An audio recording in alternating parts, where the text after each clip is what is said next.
We horny. We American. We're the horny Americans. We're the horny Americans. Americans. Americans. Yeah. Horny Americans. What's that? Horny Horny Americans.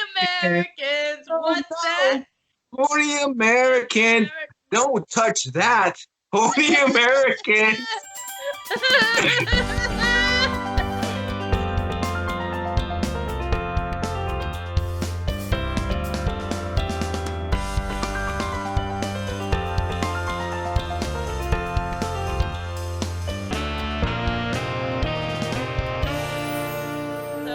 What I want to do is talk a little bit about Cruel Summer. This is the secret life of the cruelest summer. Let's do our weird introductions. Like, hi, I'm Dolores.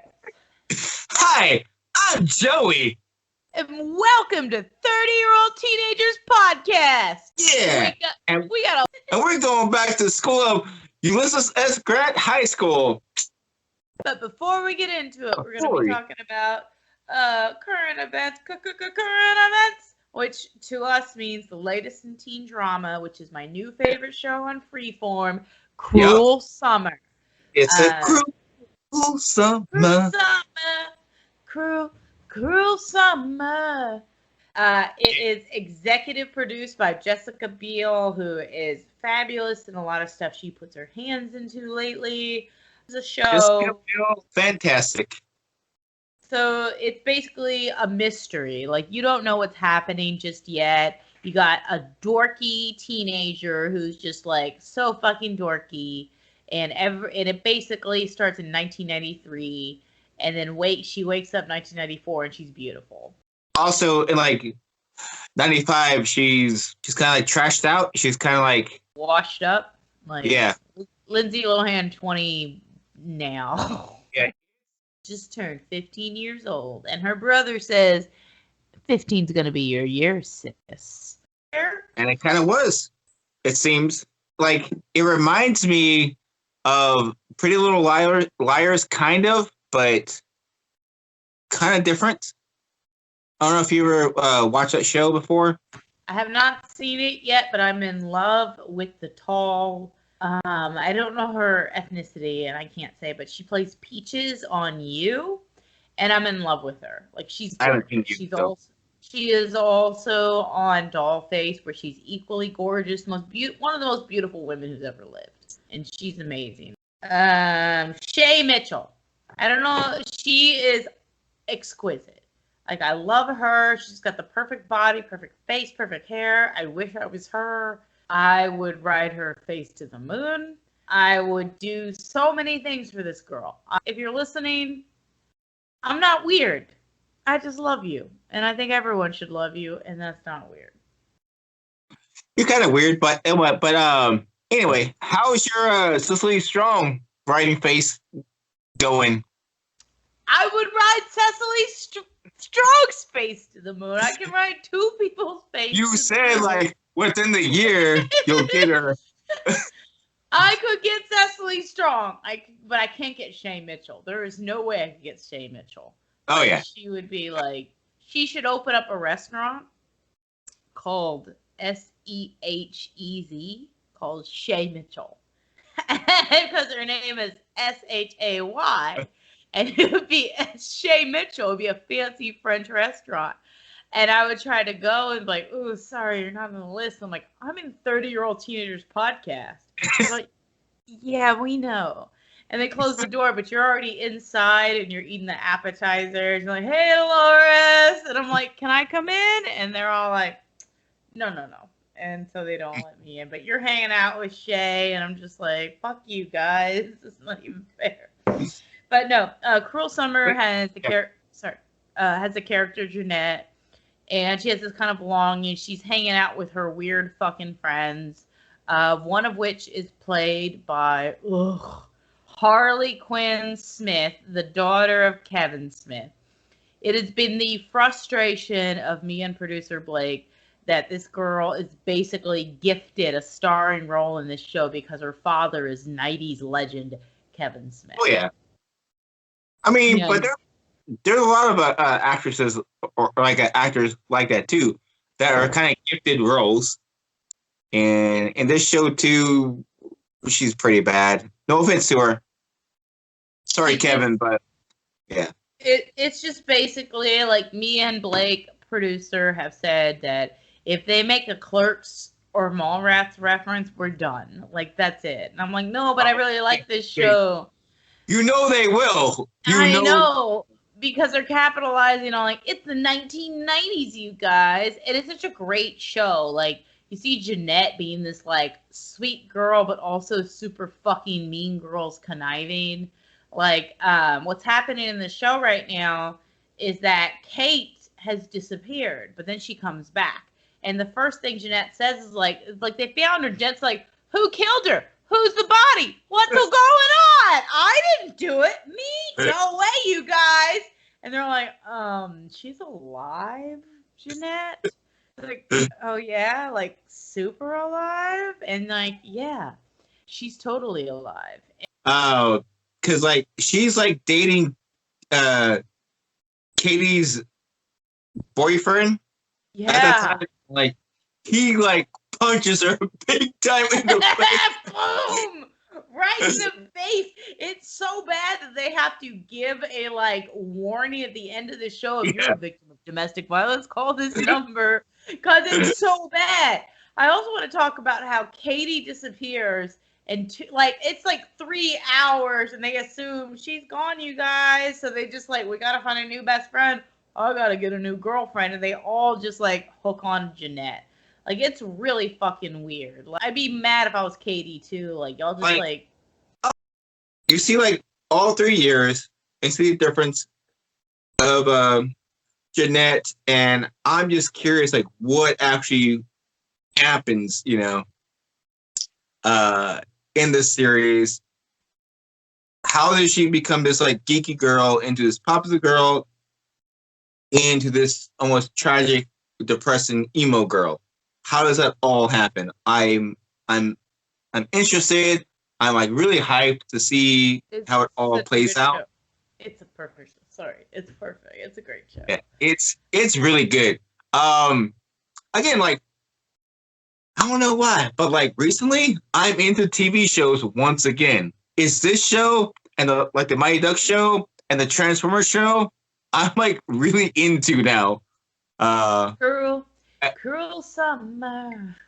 And then the Crew's another good show that these 4 shows I've got into. Dude, but I'm so happy the Ducks are back. So listeners, we are gonna have a Mighty Ducks special in late May. It's gonna involve producer Blake, crossover guest Leo Oriano. If we can, we will coerce any of the lesser ducks into coming on the podcast. I will work on that. Emilio, maybe? Dave Estevez. You've never heard of Dave Estevez. But poor Dave having to be behind Emilio and Charlie. Just nobody's ever noticing him, you know? Like, and also Joe Estevez? Yep. Is there a Joe Estevez? Yeah, he's in a handful of like B movies, but like it seems like most of the family went with the Estevez last name. Is like got Emilio, you got Joe, you got what's that girl's name? Renee Estevez. You got was it Jerry? I don't remember. Jerry Estevez. Good old Jerry Estevez. Hey guys, I was production coordinator during Mighty Ducks 3. Joshua Jackson once asked me for coffee, and I got him a coffee, and that was the biggest part of my career. No one else talked to me. Cruel Summer. Check it out on Freeform. It is an amazing show. I don't want to spoil everything. I would love to, once the first season is over, to do a episode about that show, because like I feel like there's so much to say once it's done. So to end it off with, I don't want to give every spoiler, but Katie accuses Jeanette, who stole her life while Jeanette was gone, accuses her of some very unsavory things, and Jeanette's like, fuck you, bitch, I didn't do none of those things, you just jealous. Can I say a quick thing?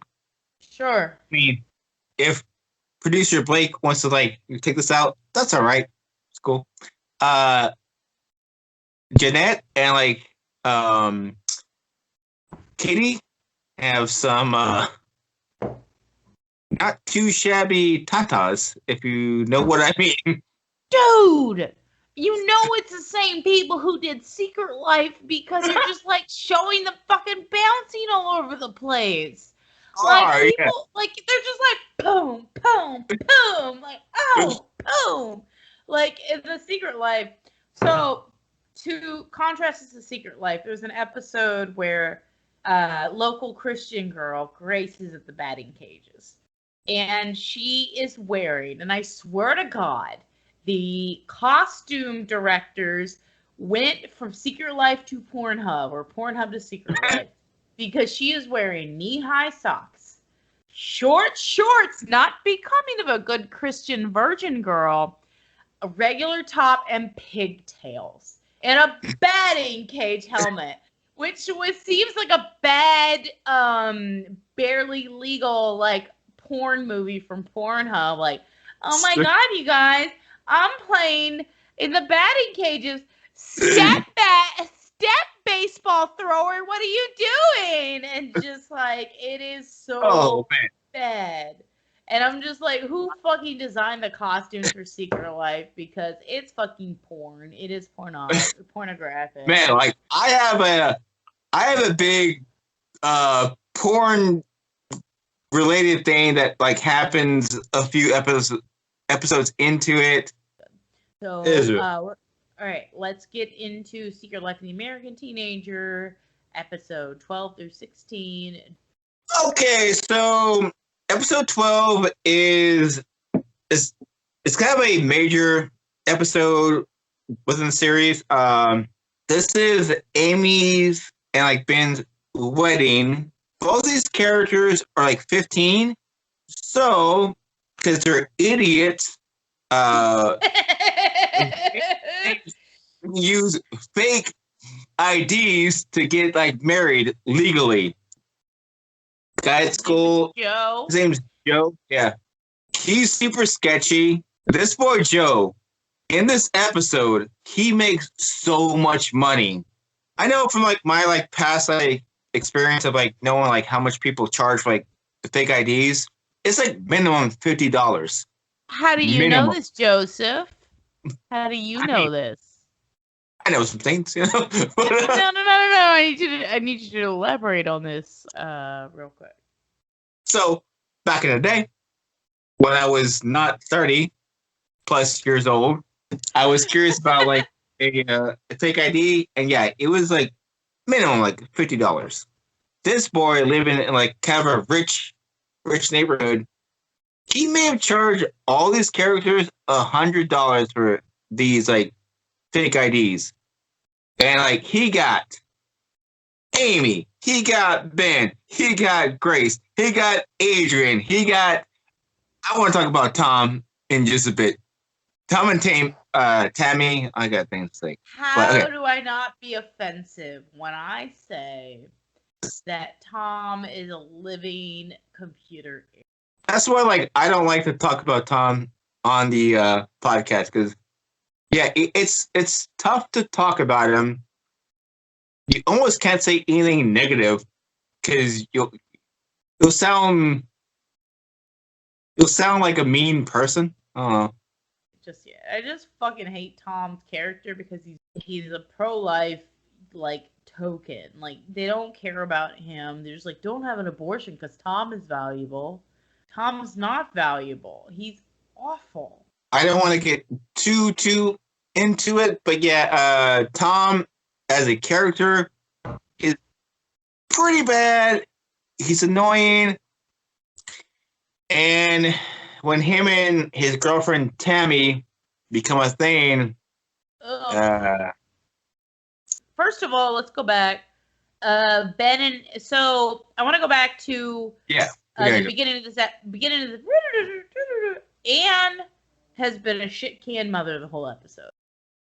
She didn't realize her daughter was in trouble until like 4 or 5 episodes in, right? Like, this is a stay-at-home mom. It would be different if your job was like cutting tile or like putting doors in a house.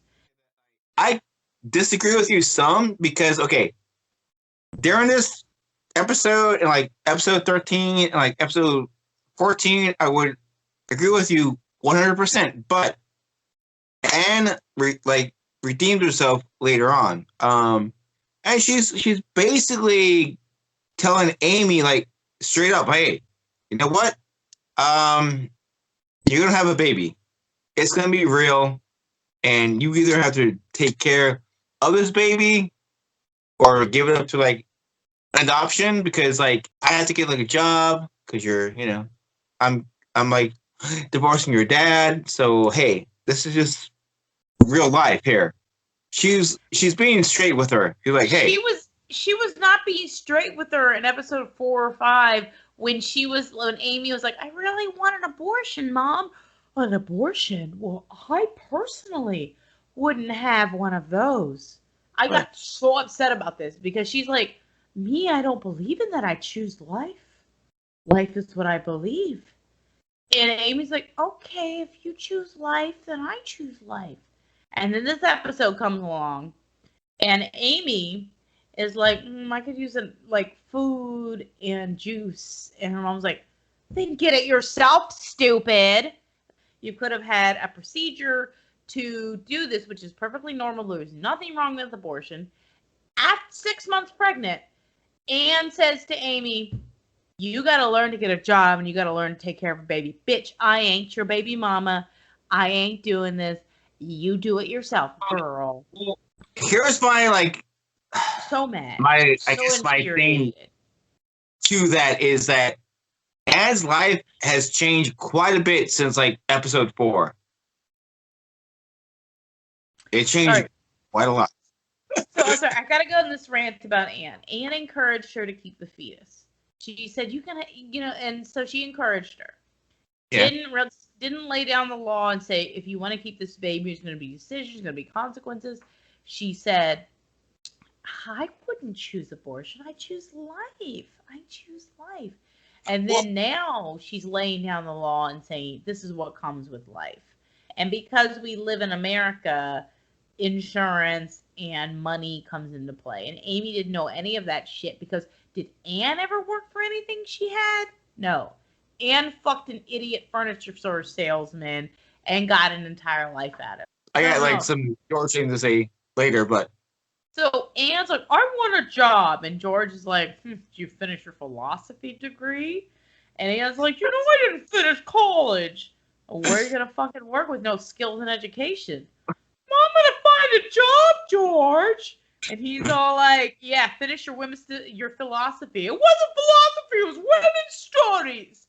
Because his thought was like, why aren't you taking care of Amy's baby? Because you're a fucking loser housewife who does nothing on her own time. Because the minute Amy gets pregnant, she gets pissed off because she's not the center of attention. And now she wants to get a job and have her own life. Only because, and I'm saying this about Anne, because she's a fucking narcissist. The only reason she wants a job and to have prestige is because Amy's going to have a baby and have all the attention. Because Anne has paid no attention to her children at all. Like, Amy's a mess. Ashley, she just rolls her eyes at. Fuck you, Anne. You're the worst mom. Because now it's like, well, I want a job and I want to have my own garage. Oh, by the way, George is living in the garage at this time because she kicked him out. And she's like, Amy, you take care of your own baby. And George is like, why aren't you taking care of it? You ain't got nothing else on. Well, I could have something going on. Spoiler alert, Anne ends up fucking her employer because Anne's a piece of shit. I still think it's so weird that Henry is crushing on Ashley. Ashley's 13 years old. Henry is like 15. I know it's like 2 years, but they look completely different because like Ashley is in middle school, right? And yeah, like he's in middle school. Yeah. And like he's in high school. It's weird. It's bad. It's really bad. And they lampshade it a few times. Yeah. And it's like Henry would be like the school loser because if they found out that he was like scamming on a 13-year-old, like, what's wrong with you, Henry? You're a dummy. Again, because like Ashley's, it seems like she's not really into him like at all, really. But like his like ex, I forgot her name. Martha. Like that. Martha, Ma and Pa Ken. She's like, hey, you want to have sex again? And like Henry's like, no, I'm done. Ugh, Weird. So gross.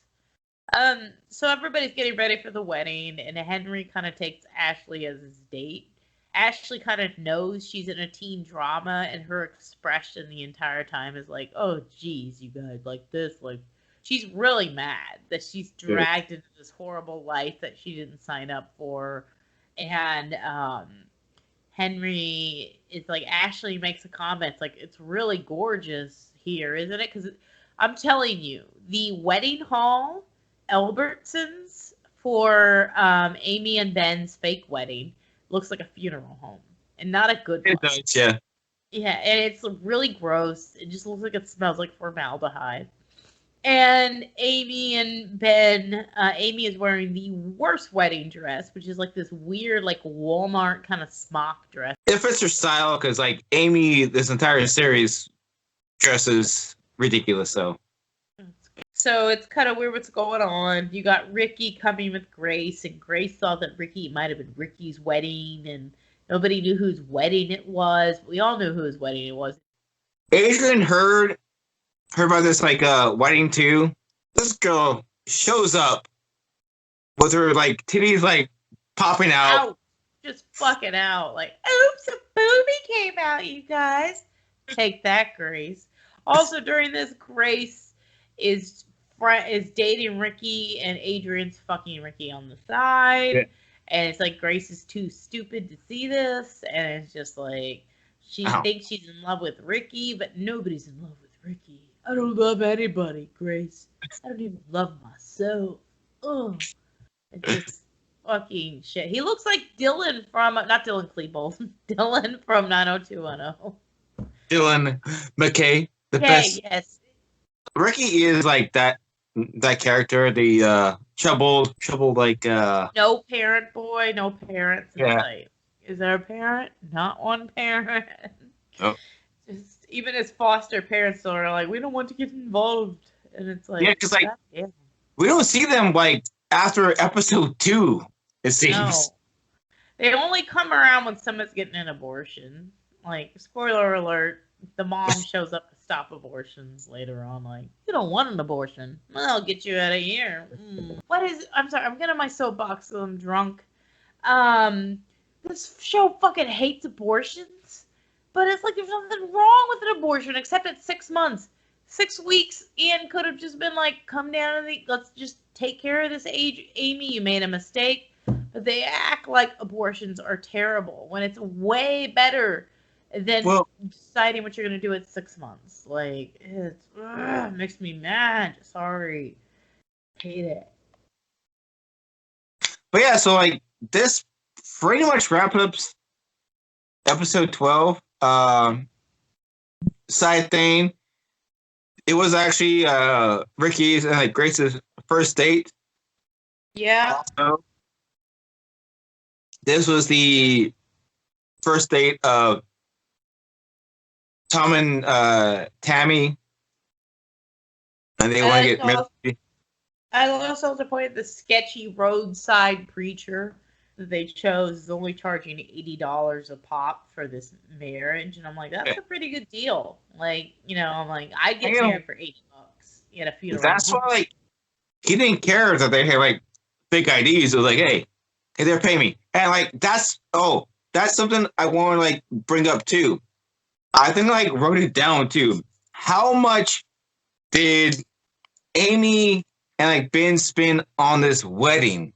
It's too much money, and Ben's rich. Do you not know that Ben is the Sausage King Prince? I guess that's true, but like, how does like Ben's dad not realize how much was scanned on his credit card?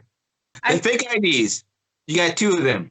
Minimum $100 for like 2 IDs. Wedding was what, $80? So now you're at almost $200.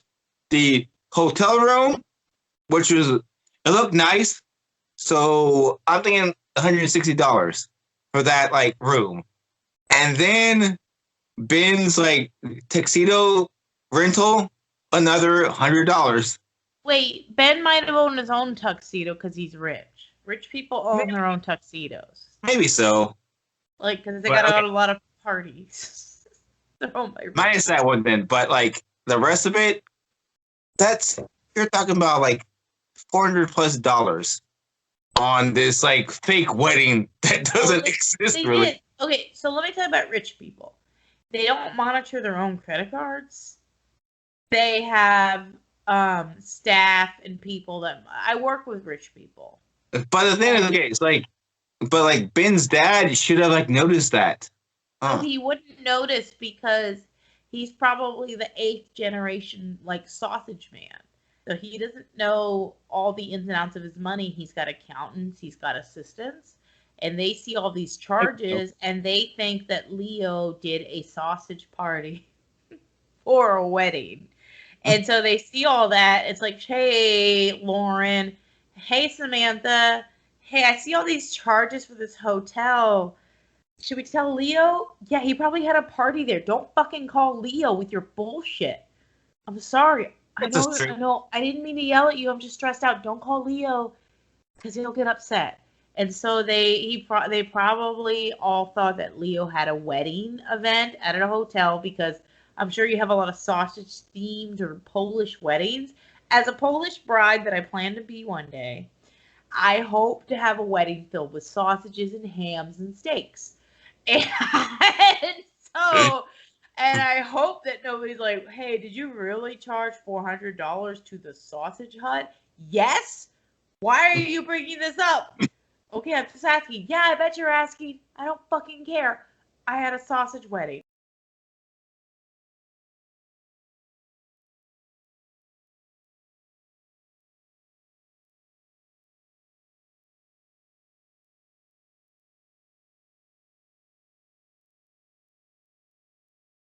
This is the episode that Ben and Amy really realize that they are idiots. They're like, the beginning, Tom and his new girlfriend Tammy try to get hitched. Like Tom like gives like Tammy Grace's promise ring and like promise wing. That's a wing.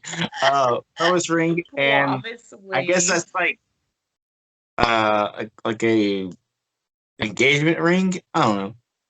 Ashley has no facial expressions during the reception. She's like, I just want my parents to be together. That's all she wants. I like, you know, I actually like that Ashley at the hotel room when they were like, you know, partying and stuff like that, reception, that Ashley was like by herself, kind of like upset about everything because that was like, she was not into the idea of like any of this, which was cool.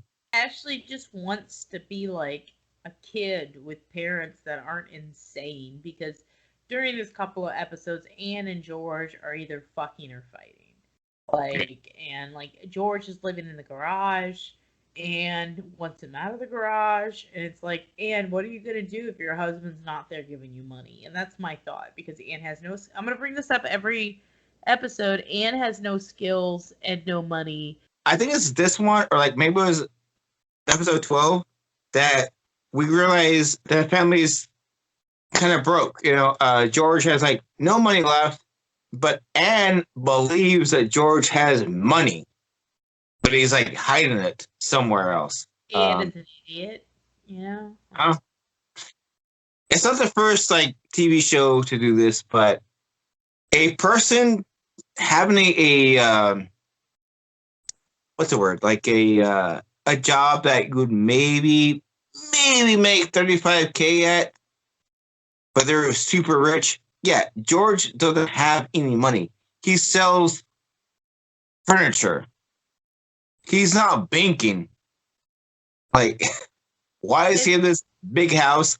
Because he may have low. Okay, so I work as a sales support as part of my job, and so he may have low overhead and able to take most of the commish, like that would go to anybody else. Could pretty much take all of it. He may have like bought cheap ass furniture over or like elsewhere. Like, but he doesn't like own the place.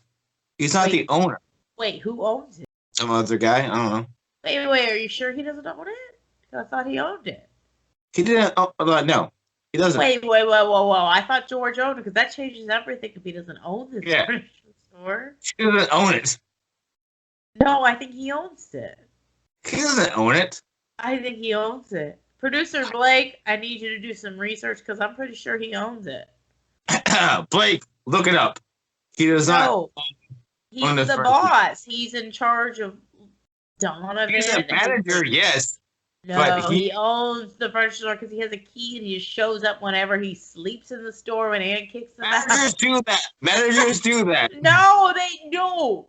He has to own this fucking store. I don't think he owns it. No, because we've never seen anybody else show up to say, "Hey, get your shit out, Frank." Yeah, they have. David, no, they have not. No, they have not. Yeah. He is the owner of. He is not the owner. Son's idiot daughter's furniture store. He totally he is not the owner. Yes, he is. Yes, he is. How else would he just live this lavish lifestyle? It makes no sense unless he's the owner. It's like Al Bundy be like a huge husband. Al had a shit life. George has a good life. But Al Bundy had a 2-story house. Yeah, that was like apparently it was a piece of shit. I thought it looked nice, but then everybody was like, when one of his cop friends showed up to Al Bundy, like, I thought this was a crack house because apparently it's a really, really shitty house. Like the Bundy house is apparently a piece of shit. The house is 2 stories and plus like a basement. So like you have a basement, first story, and second story.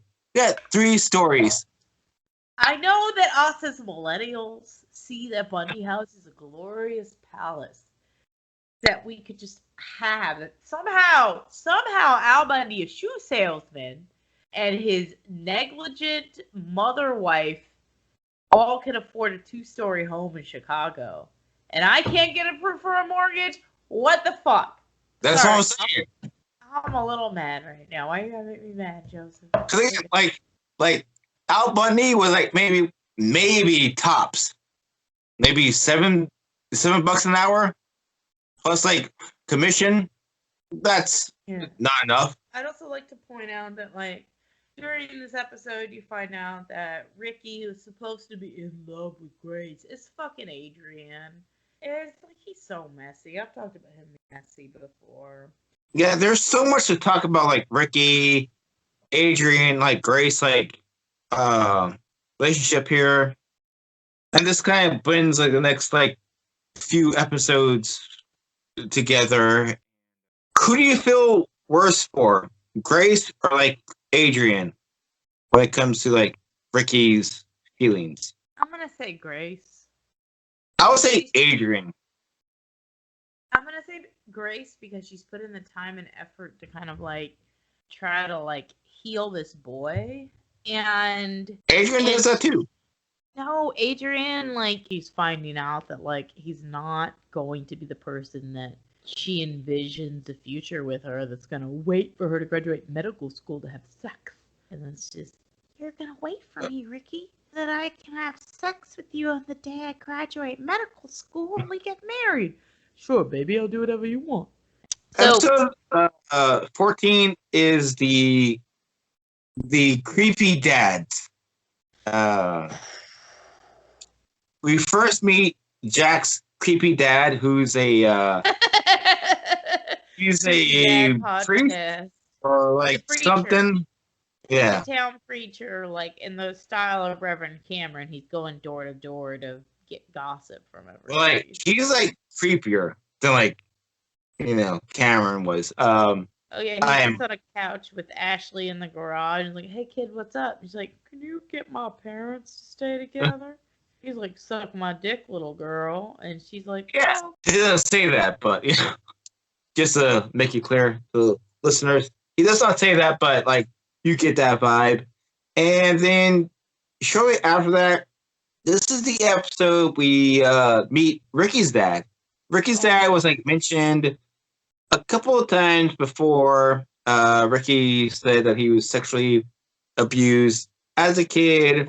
And it was in this episode, and episode 15, that Ricky basically confesses to everyone what his dad did to him. It's really fucking terrible that Ricky has to like confess to something that he didn't do. Like it's almost like the show makes Ricky seem guilty.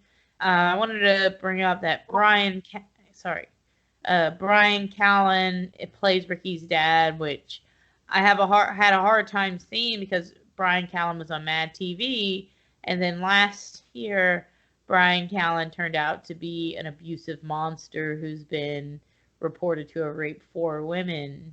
And Amy's dad, upon seeing Brian Callen, Ricky's father, show up, he's like, "I could financially help." And Amy's dad's like, "Finances? Indeed, tell me more," and immediately trusts him and calls Ricky a liar. They both call Ricky a liar, and Amy and Ann are like, "He's not a liar. Kids don't lie about this stuff." But we do learn at the end of this episode that like Ricky's dad wants to sell off Ricky's baby. A white Caucasian baby. Yeah. It's a Caucasian like 17 times. Because again, like honestly, if you are selling babies off on like the black market, a Caucasian baby is like top dollar probably. So that's fucking money right there. The fucking white ass baby. Like white kids don't have unplanned pregnancies like they used to. It's fucking money. Ricky's dad is trolling around town and he calls up Tom. And Tom is the fucking worst. Like he's the worst. Because Ricky's dad's like, "Do you know where Ricky and Grace are?" And Tom's like, "They are at the batting cages and they are shooting baseballs." And he's like, "Thank you." And Tom's like, "Uh-oh, I did a bad thing." And it wouldn't be so much that if Tom didn't just keep doing these things, like they try to like present him with dignity, and the show fails completely in that regard. Like there's nothing wrong with people with Down syndrome, nothing wrong with disabled people, but there is something wrong with Tom being the town snitch, and then also telling Ricky's child molester father where to molest more people. And like Tom didn't know. So. Oh, he knew. He's always causing trouble, Joey. Remember when Jack was trying to get a simple blowjob from a simple girl with low self-esteem, and Tom shouts, "Grace! Grace! Grace!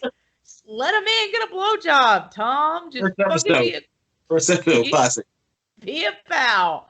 Be a pal. Let a man get a blowjob." But no, Tom is like, I think he was super conniving and wanted Ricky's child molester dad. Can we talk about Grace's outfit at the batting cages? I felt the entire series run that Grace has not been dressing very Christian. It seems like they like always present her like titties out and like these low cut. No, but shorts. This one takes the cake. This is a PornHub outfit, like at the beginning of a porn movie. Like, "Hey guys, I'm going to the batting cages today," and I'm just like, fuck, these like fucking people. And the costume directors on the show are insane. Like, here's another thing about episode like 14. 15 that like happened, which I just do not care for, which the show really tried to like drive you to care about. Mr. Millennials' marriage I don't care about it. Oh, so bad. So bad. Yeah, It's so bad. Nobody like, cares about it. who cares about that? Like, why are they bringing it up? But He's married to a woman who they bring it up that she wants to move her mom into the house, and he has no say over his life. And he's just like supposed to be the warning sign to guys like Ben.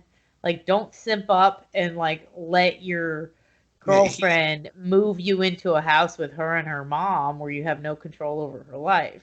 And so they are trying to give a warning yeah, I guess. to Well, it's anyway. So, Mr. Molina, you know what? Speaking of, when he came back, his first like episode back after like what 4 episodes, he was gone. Why did every character in the show mention that like he was back? Like, I'll be honest. When I was in like high school, I didn't care about my counselors ever. And like, oh, you see this? This girl's back now. Mrs. like Kapowski's back, you know? He's back. Like, nobody cared. Nobody cared. But in this Ulysses Grant High School, they care about Mr. Molina. Well, it makes no sense in the beginning when they're like, have you heard of Mr. Molina? Like, it's super exciting for them to get a guidance counselor. And it's just a weird universe where everybody is on the same train of thought at every minute. Did you hear about Amy's sonogram?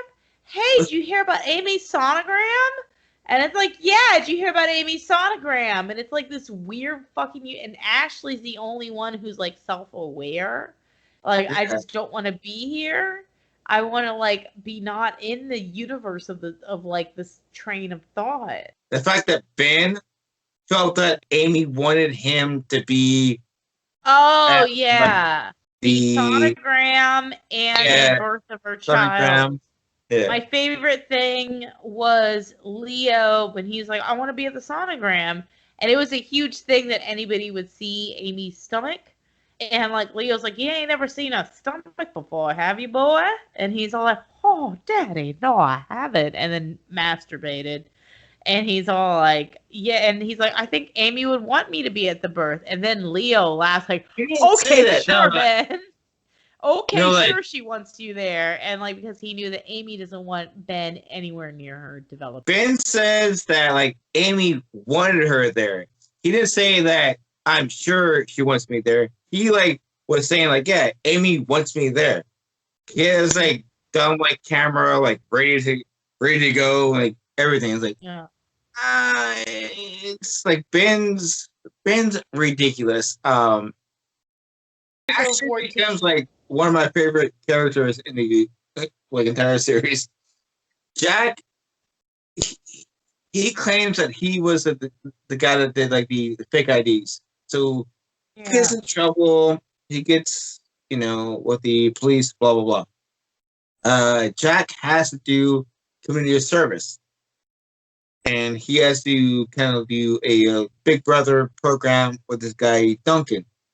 Oh, yeah, the Big Brother program. With it's like this, Duncan. Duncan is in this ghetto neighborhood, apparently. Ugh.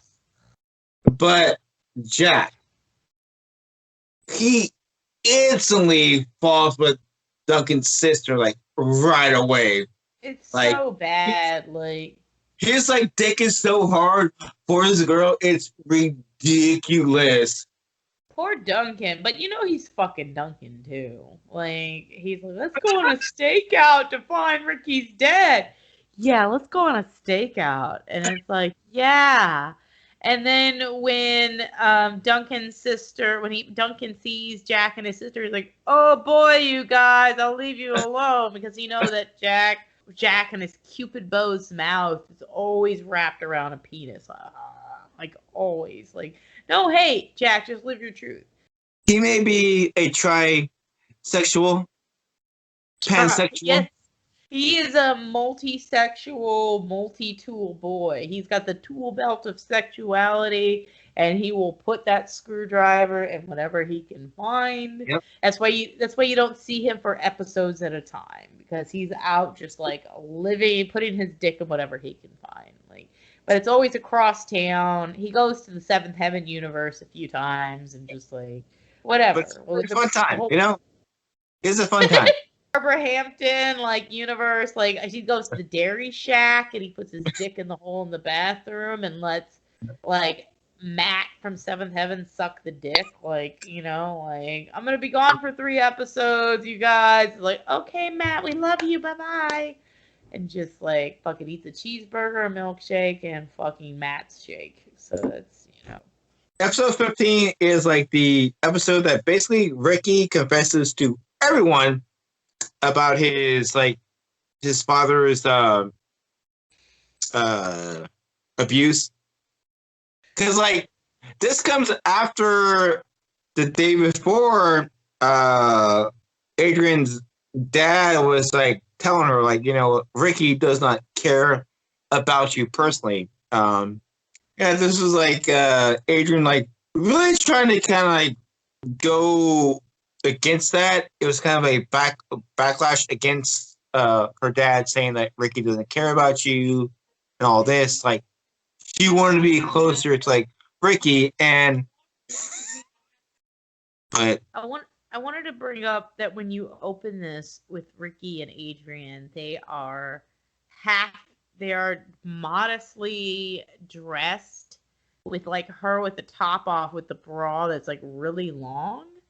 Yeah, and it's like they were. She's wearing like the bra of like a 40-year-old, you know. Yes, like, Ricky, we are never closer than when we had this sex, and he's all like, "Sex doesn't mean anything, Adrian, because sex doesn't mean anything, viewers." And like, she's like, "Tell me the truth." "No, tell me, no, tell me." "My father raped me every night for 17 years.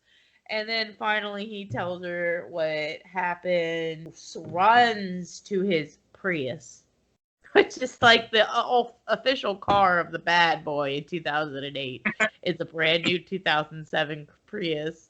And Adrian talks to her dad to implore him for help. And he's like, "I can only break the law for you, not for white people." No, he didn't say that. Like, no. He's kind of implied it, because he went through all sorts of hoops to like finagle custody of Adrian when he felt her mom was slacking on the job. Yeah. But he won't like plant drugs on Ricky's father to like protect you. "I can't see you. You're out of the frame." Well, there you go. And so he'll only casually break the law to get custody of his Latina daughter. I felt like this whole like setup was like pretty good. I do have an issue of how the whole thing kind of wrapped up. Basically, Jack sees Ricky's dad buying drugs. Jack calls the cops, and that wraps up the entire story. Yep. And I was like, that's pretty quick. We didn't get like a really climactic storyline here. I would have preferred a shootout. Like, that would have been good. Like, yeah. He's back, and he's gone. That's it. Episode 16. This is like where I had to say, Grace is so naive. Like, are you really going to church service, Ricky? Is that why I can't see you today? And he's at a strip club, like, pawing dollar bills off his hands. "Sure, baby, that's why you can't see me tonight, because I'm at the church that you can't go to." So I kind of like mentioned this earlier when like Dolores mentioned the PornHub thing. This is the biggest PornHub situation here. Adrian and her stepbrother. Oh, gross! It is so gross. Stepbrother, what are you doing? Oh no! What are you doing? Stuck in this children's playhouse. Oh no! It actually happens in this show. It's apparently they say they just make out, And Adrian's dad busts in and like she said they just made out. They were just kissing. She was like basically topless in the scene. You never front hug Joey. She was front hugging. But like she was like they were in the bed. He had like no shirt on. Yeah, I guess that's Sex in this Universe is no shirt. I forget. But her dad walks in and she's like buttoning up her 1940s like contraption of a bra and like it's like, oh no, you walked in on me, stepfather. What do I do? And he's all like, this is gross. And she's like, it's not gross. And it's like, I hate this. Stepdad? Oh. I believe this was the spiritual beginning of all of the PornHub step family things. Like, my favorite thing when I'm on StubHub is you're watching like some sex movie and somebody's like, man, this guy's got a lot of daughters. Because it's like this whole fucking thing of just like the comments are my favorite thing about PornHub. I'm just in it for the articles, you guys. I love PornHub comments. They are the best sometimes. Really bad. Not that I watch pornography. I'm not one of you people. I watch porn. But, if I did watch pornography, my comments are the favorite thing, and that's why I watch. Comments are like great. Anyway, so my favorite thing about episode 16 is Donovan and Leon inviting George to what they disguised as a harmless dinner between coworkers. When really it was Donovan and Leon in a rat race movie style race to get to the baby. And they were feeding George what they called chicken etouffee, which I have not like seen if that's a real dish or something made up for this fucking show. My favorite thing was when they're all like, George is an idiot. Everyone is an idiot except these two gay men, which George is super fucking offensive. He's like, he says, you queens live like kings. And they just have to, you're so funny, George, about that baby. And it reminds me on The Simpsons when Lisa gets a pool. The Simpsons get a pool, and Sherry and Terry say to Lisa, isn't it funny that you got a pool the same week we decided to be best friends with you? And Leon and Donovan say to George, it's so funny about that baby, George. And I can't believe it took us 10 years to invite you to dinner. How funny, me. And George is too stupid to realize that with chocolate cake with caramel icing and chicken etouffee that he's being seduced into giving up Amy's baby. I wanted to bring up something about George, the previous episode about a dinner. So this was episode 15. George was a bit racist here. He invites Leo to dinner. He's like, hey, Leo, let's some drinks and eat.